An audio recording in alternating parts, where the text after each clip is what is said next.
여러분, 이 가격대에서 고급 다이버 시계를 산다고 하면 보통 롤렉스나 오메가부터 떠올리잖아요. 서브마리너, 시마스터 다이버 300. 너무나 당연한 선택지죠.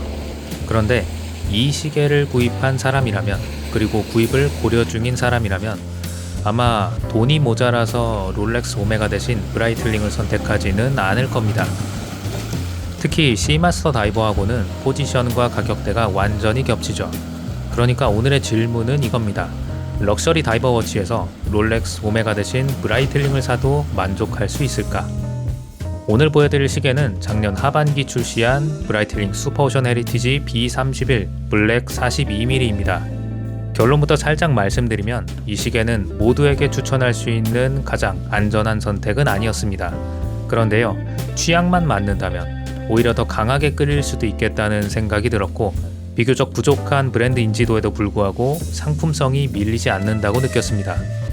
오늘은 세 가지를 중심으로 얘기해 보겠습니다.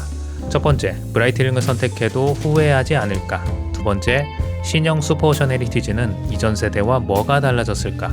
마지막 세 번째, 15.5cm 둘레 손목에 42mm는 괜찮을까?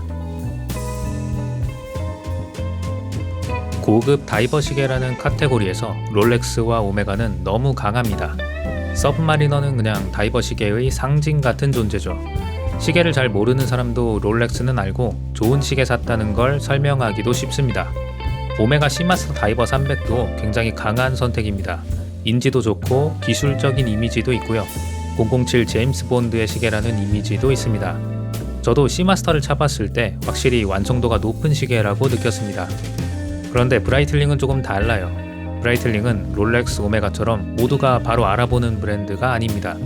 그리고 OS 더 퍼페추얼이나 아쿠아테라처럼 대중에게 데일리 워치로 먹히는 무난한 컬렉션이 딱히 떠오르지 않는 브랜드입니다. 그래서 앞선 두 브랜드보다 좀 더 매니악한 면이 느껴지고 손목 위에서 더 자기 주장이 훨씬 강한 것 같습니다.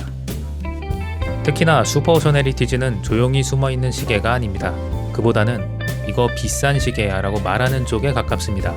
시계 케이스 옆면과 윗면, 베젤과 인서트, 그리고 다이얼, 인덱스, 핸즈까지 전부 다 유광으로 마감된 데다가 그 만듦새가 정말 섬세합니다. 글래스를 보면 브라이틀링 특유의 양면 무반사 코팅으로 인해 정말 깨끗한 시인성을 얻을 수 있고요. 또 그로부터 오는 푸르스름한 빛이 특유의 고급스러움을 전해줍니다. 그래서 브라이틀링이라는 브랜드를 모르는 사람이 보더라도 딱 봐도 이 시계는 명품으로 보입니다.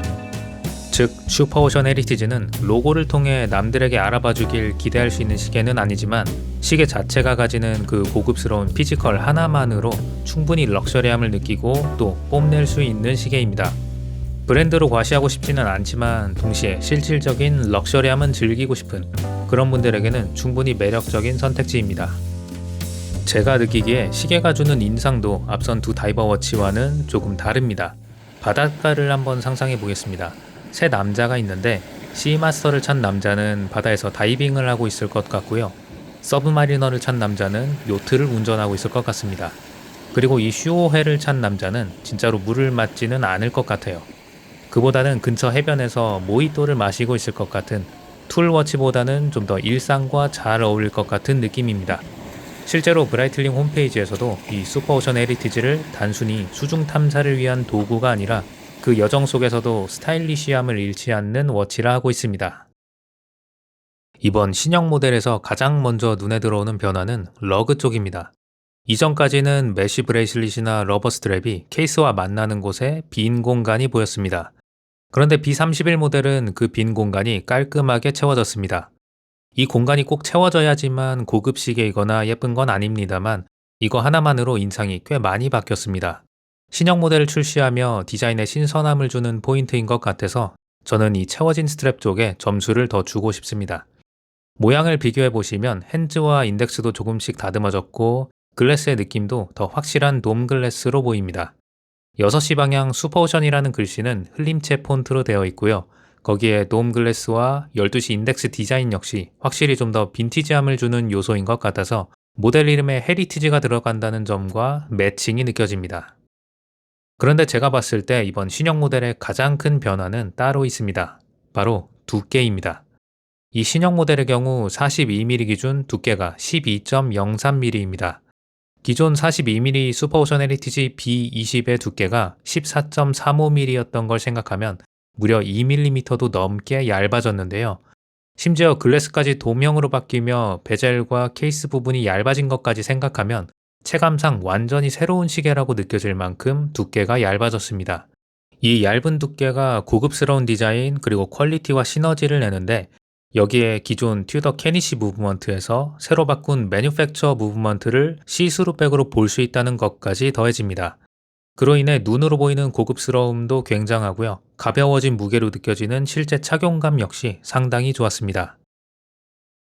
아래로 휘어진 러그 모양 때문에 시계가 붕 뜨는 게 없이 손목에 착 달라붙는 느낌이에요.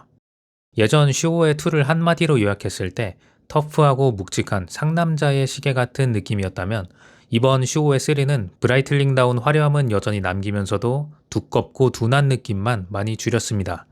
그래서 훨씬 정교하고 섬세하게 만든 고급 시계 같은 느낌을 받습니다. 베젤 액션도 좋았습니다. 소리도 되게 깔끔하고 베젤을 돌릴 때 미끄러지거나 힘을 세게 줄 필요가 없어서 제가 경험해본 다이버 워치들 중 튜더 블랙베이와 더불어 최상급의 베젤 클릭감을 느꼈습니다. 이제 사이즈 얘기를 해보겠습니다. 제 손목 둘레는 약 15.5cm입니다. 그리고 이 모델 사이즈는 42mm입니다. 다이버 워치가 보통 사이즈보다 더 작아 보이는 게 특징이긴 한데요. 튜더나 브라이틀링의 다이버 워치는 예외라고 생각합니다. 왜냐면 베젤 인서트가 거의 시계 바깥쪽으로 꽉 차 있습니다. 같은 42mm 사이즈에 상당히 작아 보이는 보거를 같이 보시면 베젤 인서트가 얼마나 꽉 차 있느냐 아니면 안쪽으로 들어가 있느냐에 따라 눈으로 보여지는 사이즈감이 차이 난다는 걸 알 수 있습니다. 그래서 저는 러버 스트랩 기준으로는 적당히 존재감 있고 찰만하다고 느꼈는데요. 반면 브레이슬릿 기준으로는 밝은 색감 때문인지 제 손목에는 42mm보다는 40mm가 좀 더 어울리지 않을까 하는 생각이 들었습니다. 왜냐면 실물로 브레이슬릿을 보고 느낀 점이 브레이슬릿 마감도 보시면 전부 다 유광입니다. 그래서 굉장히 번쩍거리고 존재감이 상당해요. 저는 브레이슬릿 기준으로는 좀 과해서 화려하다고 느꼈고 또 부담스러움을 느꼈습니다. 그래서 제가 만약 브레이슬릿으로 주로 찬다면 아마 슈오의 3를 새로 구하게 될 때는 40mm로 드리지 않을까 생각합니다. 재밌는 점은 이 시계가 브레이슬릿을 찼을 때랑 러버밴드를 찼을 때 느껴지는 사이즈감이 많이 다르다는 점입니다. 러버밴드는 어두운 색상에 빛을 반사하지도 않는 재질이라서 존재감을 전체적으로 낮춰주는 역할을 해요. 반면 브레이슬릿은 케이스와 동일한 실버 색상이라 시계가 연장된 것 같은 더 커 보이는 시각적 효과를 줄 뿐 아니라 광택 있는 마감으로 인해 존재감을 추가로 부각시킵니다. 그래서 여러분이 브레이슬릿으로 찰 것이냐 러버 스트랩으로 찰 것이냐도 고려하셔야 하고요. 그 때문인지 새로 나온 40mm를 사려고 매장에 갔다가 42mm를 구입했다는 커뮤니티 글도 찾을 수 있었습니다. 제 개인적인 취향으로 사이즈를 추천드려보자면 위와 같은데요. 물론 이건 어디까지나 가볍게 참고만 하시고 실제로 원하는 스트랩을 매칭해서 직접 착용해 보시는 걸 추천드립니다.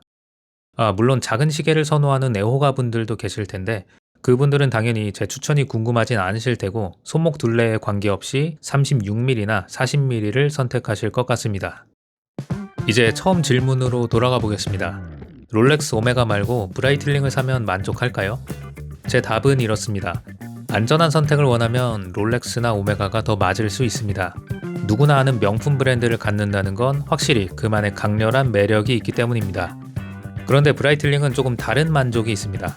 남들이 알아봐주는 느낌보다는 내가 손목에 올렸을 때 되게 잘 만든 고급 제품을 얹은 듯한 만족감. 누가 봐도 정답인 시계를 고르는 느낌보다는 내 취향이 분명하게 드러나는, 그러면서도 전혀 럭셔리함에서 뒤처지지 않는 시계를 고르는 느낌. 저는 이게 브라이틀링의 매력이라고 생각합니다. 그리고 슈퍼오션 헤리티지 3는 그 매력이 잘 살아난 모델입니다. 예전보다 얇아졌고 착용감도 좋아졌고 78시간 파워리저브에 자사 개발 무브먼트까지 들어가면서 상품성이 확실히 좋아졌습니다. 오메가 C마스터와 비교해보면 C마스터 다이버는 더 기술적이고 더 다이버 시계다운 매력이 있고요. 슈오헤 3는 더 예쁘고 더 가볍고 더 스타일 좋은 시계라는 인상이 강했습니다. 그래서 제 개인적인 취향으로는 둘 다 차본 입장에서 이번 슈오헤 3가 더 만족스러웠습니다. 확실히 최신 모델이라 그런지 투박함이 적고 최적화가 많이 되어 있다는 느낌이 있고요. 시마스터를 마찬가지로 얇고 새롭게 리뉴얼해주지 않는다면 이 선택은 계속 유지될 것 같습니다. 여러분은 어떻게 생각하시나요? 영상은 이만 마치고요. 다음에 또 다른 시계 이야기로 돌아오겠습니다. 지금까지 프레드였습니다. 감사합니다.